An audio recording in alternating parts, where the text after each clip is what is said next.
What's going on, everybody? Guess where I'm coming to you from now? I am in Morocco, in Marrakesh. As a matter of fact, last time we talked, I was in Seychelles. And I took that long haul back across Africa. Now I'm in the northwestern part, and it has a French, Arabic influence. And so we'll obviously be getting some footage from the Marrakesh area. And this is a part of the combination tour I'm looking to do with another West African country, or two West African countries, but I'm not going to tell you which ones just yet. Just follow my journey and you'll see exactly where I end up next. And that is where we look to combine Morocco with these two other countries. Anyway, what I want to touch on is kind of like a follow-up on the last discussion that I had. And by the way, I'm waiting for some food to come, so I might have to like hop up and go get some food in a second. But with room service. But this topic, I'm telling you, I'm going to keep drilling in on this topic because it is, it clearly is a part of the challenge, to say the least. But I talked about how the whole fake independence aspect of Africa is real. And so obviously it brings about a lot of conversation. Some people feeling as though the African countries are independent. Some people recognizing that they're not. And it lends itself to reveal many mindsets that, that prevail. And so these mindsets are actually indicative of the colonial imperial influence. So I'm going to address one particular comment that came in because it was very telling. And in this comment, it was like, wow, you know, I understand. You see, here's the thing. And let me just kind of preface this to say, the perspective that I'm coming from is not a micro perspective. I'm coming from a macro perspective. I'm coming from a global perspective. So when you hear me talk, I'm not looking at individual countries and their individual politics and their individual histories. What I'm looking at is the global similarities from all of my travels around the world, not just Africa. Things that I've seen in South America, things that I've seen in the Caribbean, things that I've seen in America, and things that I've seen in Africa. And there's a common thread to all of those things that I've seen. So what ends up happening is that people try to dismiss what you see because of, oh, well, you've only spent a little bit of time and you can't know everything. No, I might not know all of the history in a particular country, but I do know what I've seen, a recurring theme in multiple countries throughout the world.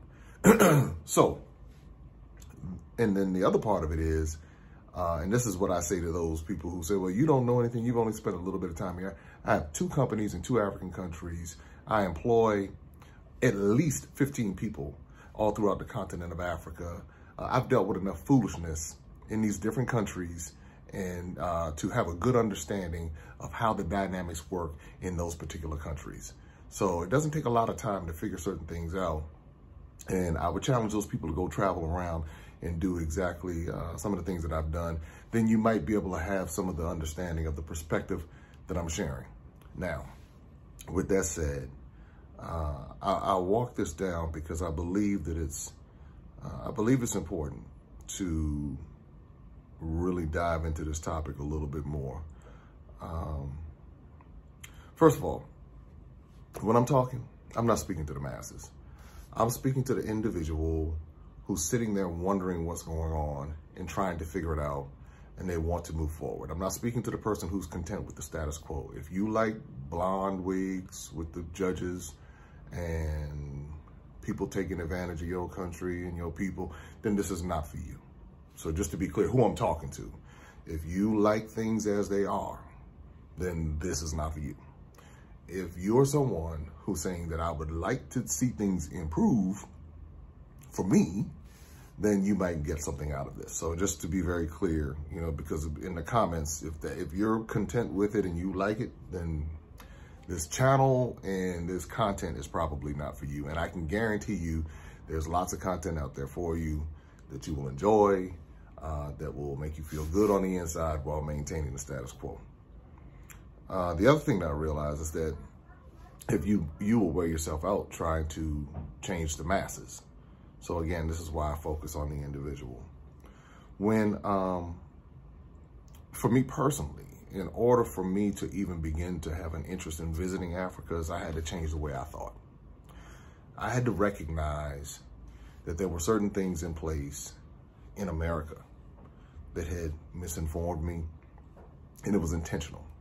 It wasn't until I stopped to do that was I able to now open my mind to see and be willing to even travel beyond those borders.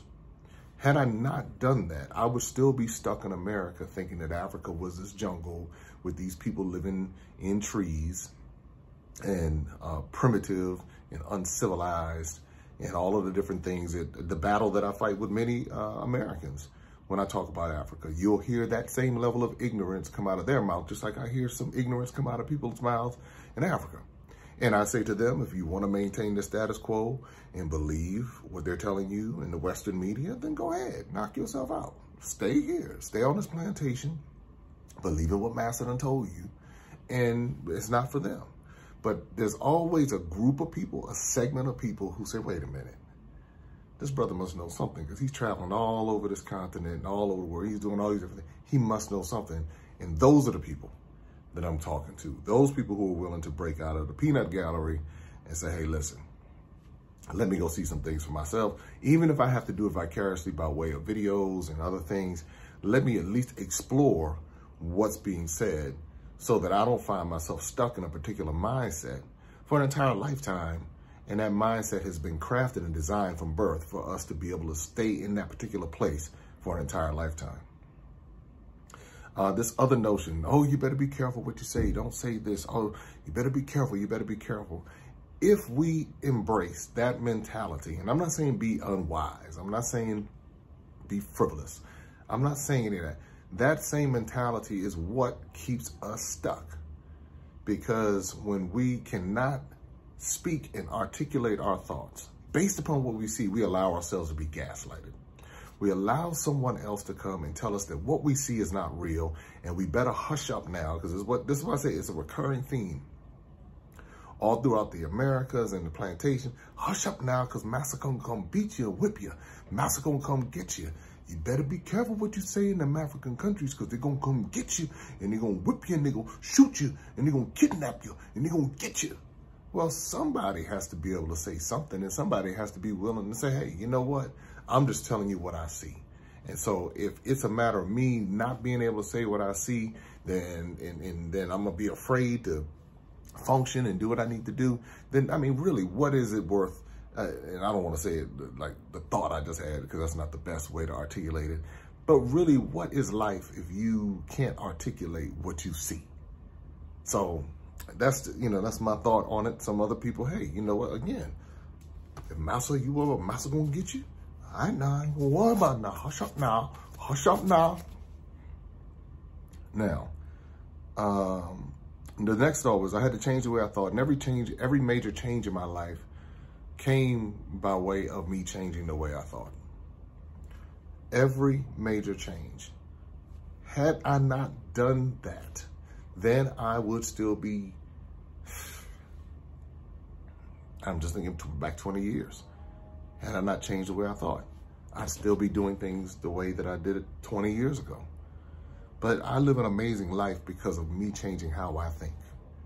Now, as far as, and I'm jumping ahead a little bit, because a lot of times what people want to do is point out the fact that, such and such country has X amount of billionaires and millionaires, and these people are doing X, Y, Z. I guarantee you those people who are doing those amazing things do not operate within the mentality of what I hear people saying that I'm going to talk about in a minute. I guarantee you, in order for you to move to millionaire, billionaire status, there has to be a shift in the mindset, and you have to understand the way the game is played. If you don't understand this game, you'll never ascend beyond the particular level of thought. You'll never do it. It just won't happen, because people who play on that level understand the global game. That's how they're able to get the resources. The resources just don't come to you. You have to know who the players are, who to sit down at the table with, who to negotiate with, and how to play the game.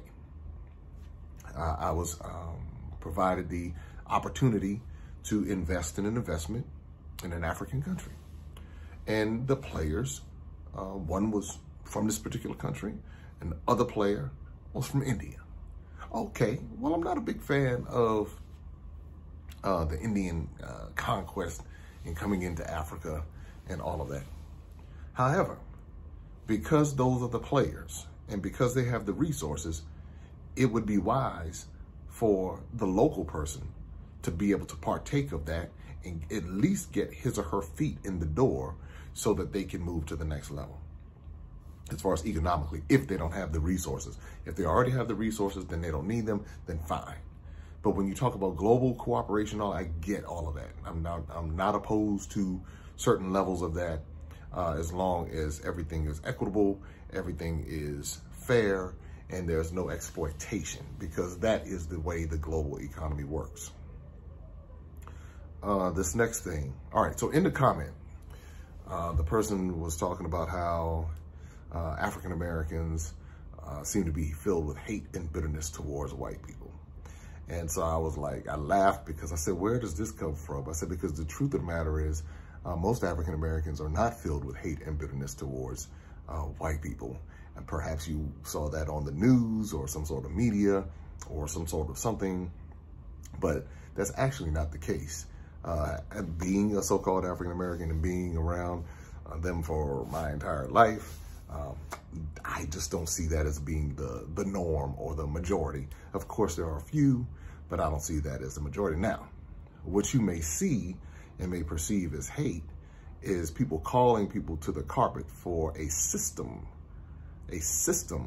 of prejudice and inequality. And so there's a big difference between saying, hey, what you're doing is wrong, and we want to be compensated for our labor, our talent, and our skill. So where some people are like, it's fine, take from me, steal from me, rob from me for generations. It's no problem. We're going to say it's, oh, we got to move on. We got to keep it moving. Let's move in the right direction. I dismiss this talk of colonization. I dismiss this talk of imperialism. I dismiss it because it's going to hold us back. In the meantime, those who are doing the raping, pillaging, stealing, lying, and all those different things continue to say, okay, these people over here don't understand what's going on. And so as a result, we're going to keep doing what we do, keep them right here on this level, and we'll keep extracting. And we'll let a few slip through the cracks and give them someone to point their finger and say, look at, they're doing great things, but we're going to still be making all of the money, taking all of the talent and resources elsewhere and doing minimal contributions at home. Now I already hear somebody, well, you know, in our country, we're doing X, Y, Z, X, Y, Z, X, Y, Z, and you know, we're doing X, Y, Z. You're missing the point. I'm talking about from a global perspective. This stuff has happened and it's happening all over the world. And there's no hatred when someone says, pay me what I'm worth. Pay me back what you stole from me. And if someone can't see what has been and is being stolen, that is evidence of the problem. So, and the comment was like, well, I would like to try rice from India, and I'd like to try rice from Singapore, and I'd like to try rice. My comment in the last talk was saying that I couldn't get rice from a local producer in Africa. And the only place I could get rice from in Africa was from India. And the person couldn't see that as a problem. There's nothing wrong with having Indian rice. Nothing wrong with having flavors and taste and culture. And some of my favorite foods are international foods. I love Italian food. I love Chinese food.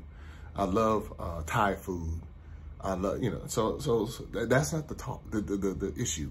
The issue is when local producers are boxed out of major supplies in their own countries in Africa.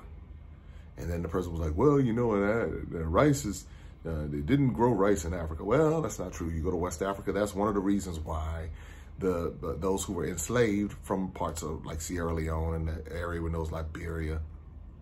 They were taken to the east coast of the United States because of their ability to farm rice.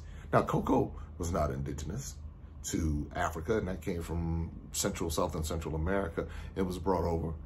Nothing wrong with trading ideas and trading resources, as long as it's fair. And what has happened in Africa is that it's not been fair. So the raw materials will be taken away and then produced in another country and then sold back to Africa at a higher price. And people don't see a problem with that. Why can't it be produced in Africa? Now, some places are producing it, so I do understand that. So I'm not saying that it's not happening at all.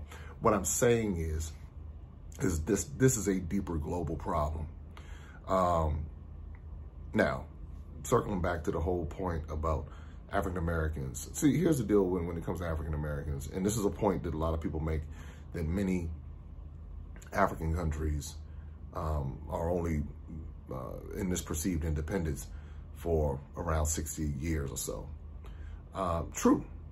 And this is where I think the benefit in at least acknowledging and hearing what many African Americans are saying, especially on these platforms, is that for many of us, we've dealt with this same system, albeit it's not as racially racially driven in Africa as it is in America, but it's the same thing. The redlining that you'll see in America, the cities that you see in America that are taken advantage of, all of this stuff happens. It's the same thing happening in Africa. It's no different. So well, somebody said, well, it's only been this amount of time since it's happened. Well, okay, well, what we're saying is that this is what's going on from what we see, based upon what we've lived and then based upon what we've experienced throughout different parts of Africa, and for me, other parts of the world, and here are some solutions. So instead of debating, okay, what percentage of oil comes from here and, which president built what road or whatever, hear the bigger context to the story, the bigger context. And again, I'm speaking to the individual, because the masses are going to hold on to whatever they want to hold on to. But the individual who's saying that you don't want to be stuck on this particular mindset, and you want to evolve past it. The other thing that I've observed now, leaving the whole African Americans, we don't have that. The majority of us don't have hate and bitterness. We just not gonna sit there and get punked. That's the bottom line. We're not gonna tolerate it. Just like if I guarantee you, I'm gonna give you a good example.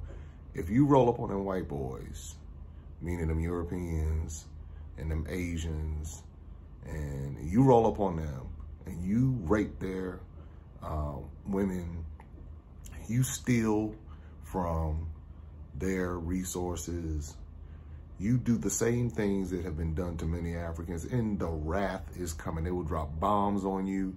They will do chemical warfare. They will fund coups to bust your butt up. They will do whatever. But when it comes to this other, no, we got to forgive. Let bygones be bygones.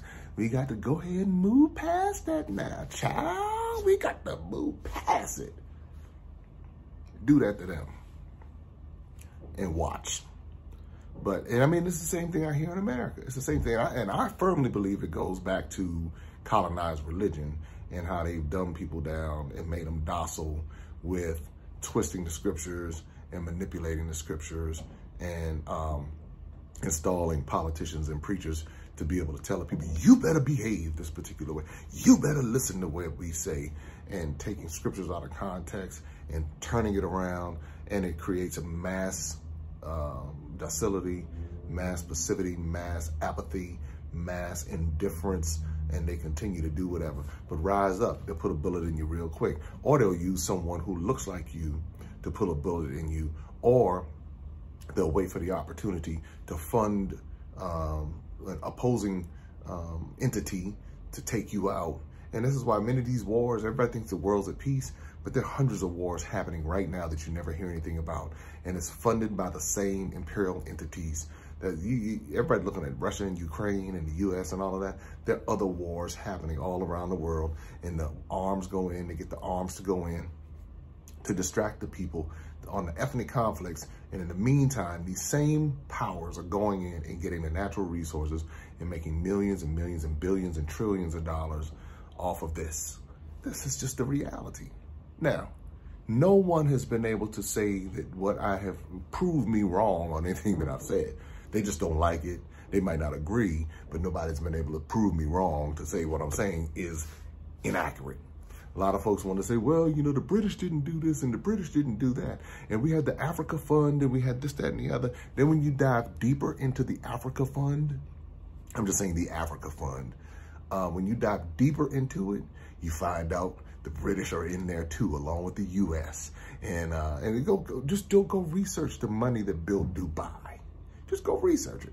That's all. I'm not going to say a word. I just want you to go research the money that built Dubai. Well, such and such came from these internal interests. You know, I'm discovering that there are more and more people born. There are more and more Europeans born in African countries claiming to be African. And so that's now fooling people into thinking that something is African when it's really just some European born in Africa. And they're just saying it. So now people, the brown Africans are like, yes. And it's really this European who's using the front of this particular country. And it's fooling everybody once again. That's a whole nother topic altogether. Let's see.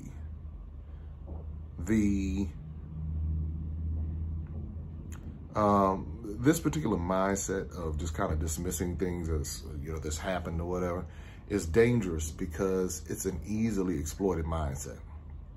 If I know that you, yeah, I mean, I have to fight sometimes not tapping into my own colonial mind because I was raised by them. At least 25% of my DNA is them. And I see how this mindset is like, it can be played so easily.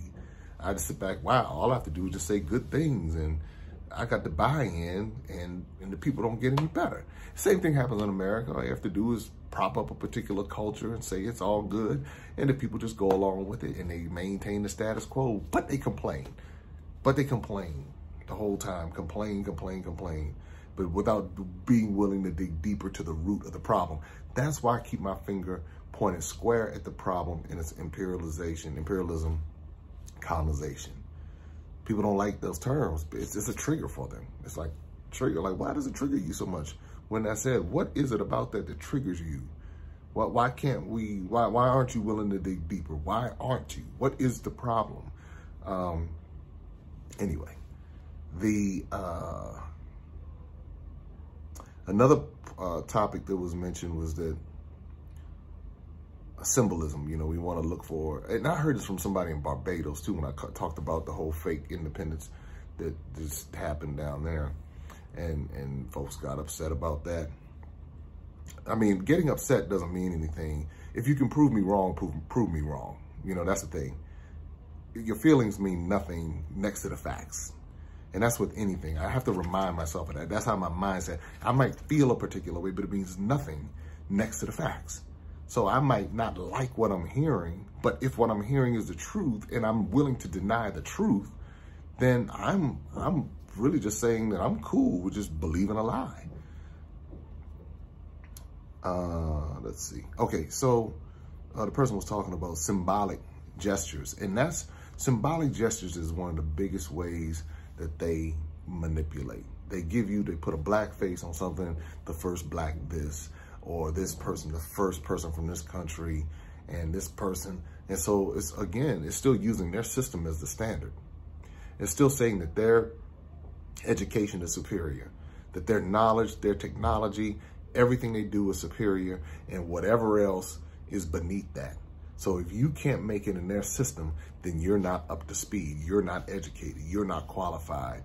And so it's a twisted kind of backwards way of thinking to say, well, you know, we're making advancements without realizing that the advancements were already there.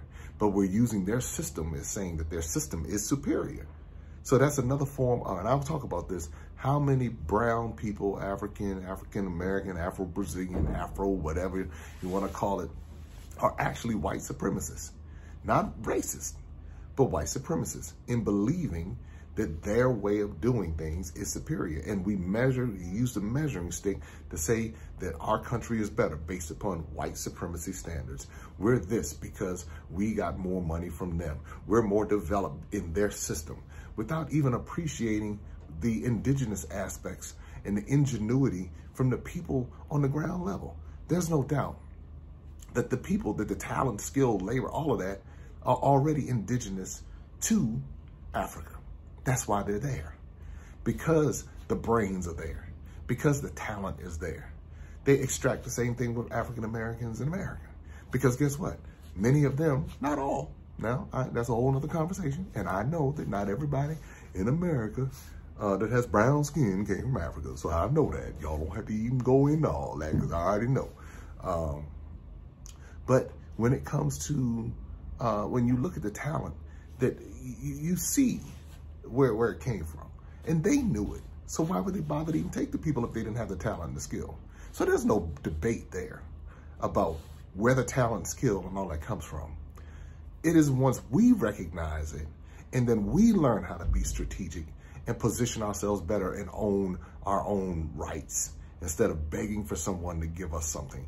Learning the different access to things that we have. Now, I'm speaking in particular to those in those systems that have access, like in America, and the UK, and Canada, and places like that, to where we make the most of it because we now can level the playing field to some degree, simply because of where we are in those particular cultures.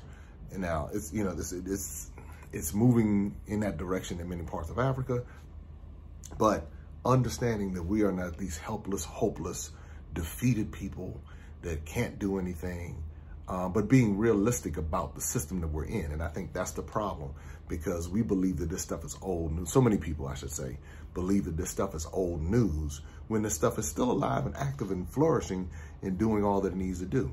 Now, when I talked about the blonde wigs and what that means, that's symbolic. So when a child sees a brown person who's supposed to be at the top of the educational food chain, supposed to be someone to be looked up to, and they see that person with a blonde white person's wig on their head, a judge or lawyer or whatever, that child now does not, because the parent is not going to process that for them. And these are wigs that even the colonial people don't even wear anymore. So that already tells you something right there. Like, now, why the heck are y'all still wearing these wigs and they don't even wear it anymore? But somebody's like, I don't even care about them wigs anymore, because how does that affect the everyday person? Because symbolism. And and because the person is, again, subconsciously, they say that's okay.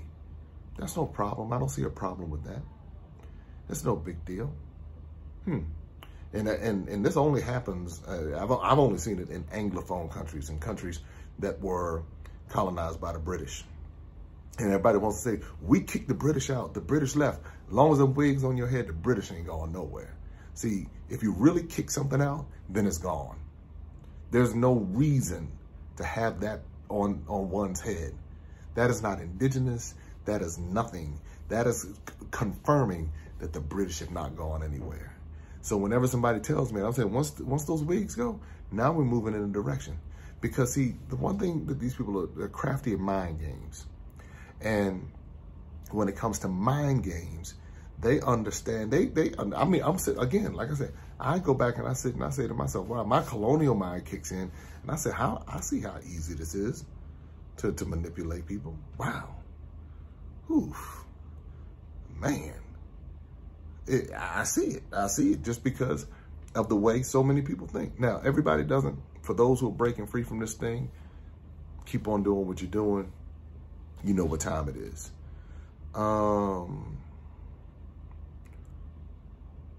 Let's see. I talked about this already,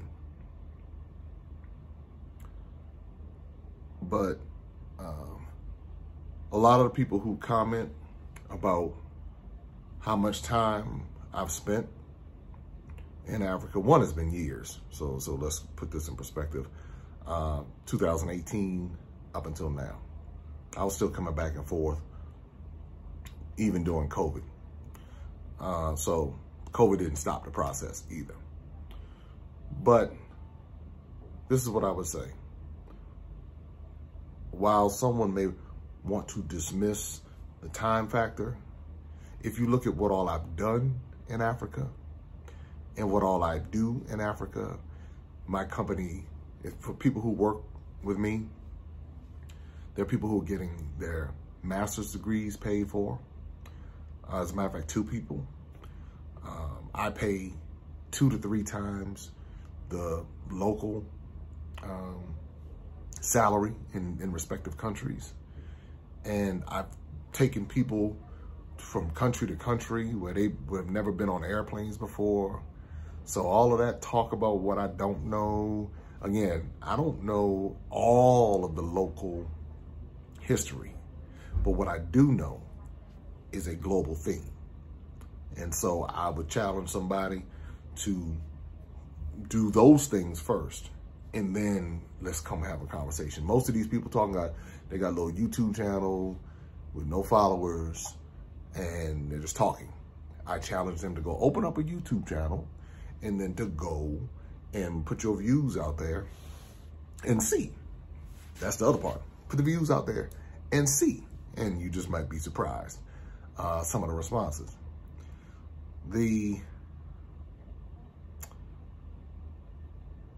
All right, let me wrap this up.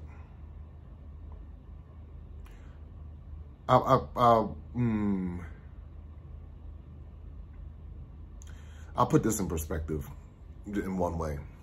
In America, someone might comment on DC politics without realizing the same problems exist in Chicago or New York or Houston. So they'll just focus on DC. And you know, Councilman so-and-so or Councilwoman so-and-so from Ward 3 did X, Y, Z, and she helped change the schools in Ward 3. Okay, cool, excellent. All right, where'd that money come from?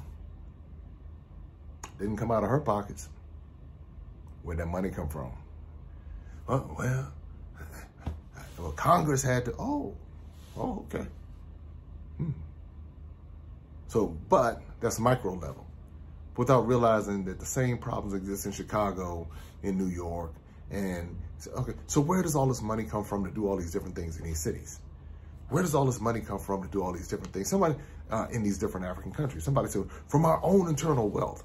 Okay, not saying that there's no wealth at all, not at all, not saying that. But here's the thing, and this is my theme across the board, is that if the African countries were paid the value of their natural resources, we wouldn't be having this conversation. And I don't know why people just don't get that point alone. Pay the people what they're worth. Then you'll see some innovation and ingenuity. Now, here's another point that a lot of people like to bring to me, these corrupt African leaders. These corrupt African leaders. Who do you think puts in place the corrupt African leaders? If this is a recurring theme, it kind of goes back to my point about the U.S. cities. Recurring themes, you have corrupt American politicians. Who do you think installs them? That it can be a recurring theme over and over and over. Who do you think puts in place corrupt African leaders? That this can be over and over and over and over. That is a continent-wide problem. How do you think that happens? And then if the people are voting these people in, then what does that say? If we want to say that they're voted in legitimately. Come on, y'all. We got to dive a little bit deeper and understand the problem is bigger. It's bigger. I know people who've spent a lifetime doing something and still didn't get it. So that's why I speak to the individual. Hopefully you'll get it. This is for the individual. And here's some solutions. Because they always say, well, stop telling us about our problems and offer us some solutions. Stop telling us about our problems. And I have to say it like that because that's how childish it sounds sometimes. You know, by the time you break it down, because they'll try to, I'm saying, I'm living this thing, so it's not, I see it, you know. So here's the first thing. Educate yourself. This is for the individual. Educate yourself outside of these mindsets. It might not make you popular, and you don't necessarily have to go telling everybody in your family, hey, guess what I'm doing and what I'm seeing. Sometimes you got to go get it for yourself. Sometimes you have to research, and I encourage you to go research several things, and I'll come to it in a second. Don't waste your time trying to convince people who do not want to be convinced. Dust your feet off, keep on moving. That's all I got to say on that. Focus on managing your resources well. And that's key. So whatever money you make, manage it well. You also want to start shifting your mindset from survival mode to investment and vision mode. And I know that's difficult sometimes, especially if all you're doing is surviving. But if you start shifting it, and then you can start saying, okay, I want to do different things. And that's how you start to position yourself. Understand the layers of education. A lot of times what they'll tell you is, hey, get educated and money's going to come your way. And it really doesn't happen like that. And so by you understanding the global system, you'll know how to take advantage of an opportunity if you decide to, say, study abroad. If that's something that you decide to do, then you're not just going to go get a job. You're like, wait a minute. Why is it that they want me to come study abroad? Well, that's another way that they're trying to attract the talent to move out of Africa and to go bring that talent to their country and to build up their country. Now, a lot of people are sending that money back and building up Africa, which is kudos to them. But you just kind of want to keep that in mind when you start thinking about those different things and understanding that there are layers to education. There's formal education where you learn a particular concentration and you get a degree and all of that. And then there's another form of education that is world, global education. That's street knowledge. And that street knowledge is going to help you navigate once you get the formal education. So many people have formal education. They just sit there trying to figure out, why aren't things working out, Lord? Why aren't things working out? Jesus, I can't figure it out. Because they don't have that street knowledge. And when I say street knowledge, it's global street knowledge. Study imperialism and really dive into it. Study colonization and the history of what's occurred in Africa. Go to India, go to South America, go to go to Canada, go to the Philippines. I mean, you can go all over the place. Study how the Europeans used to fight each other.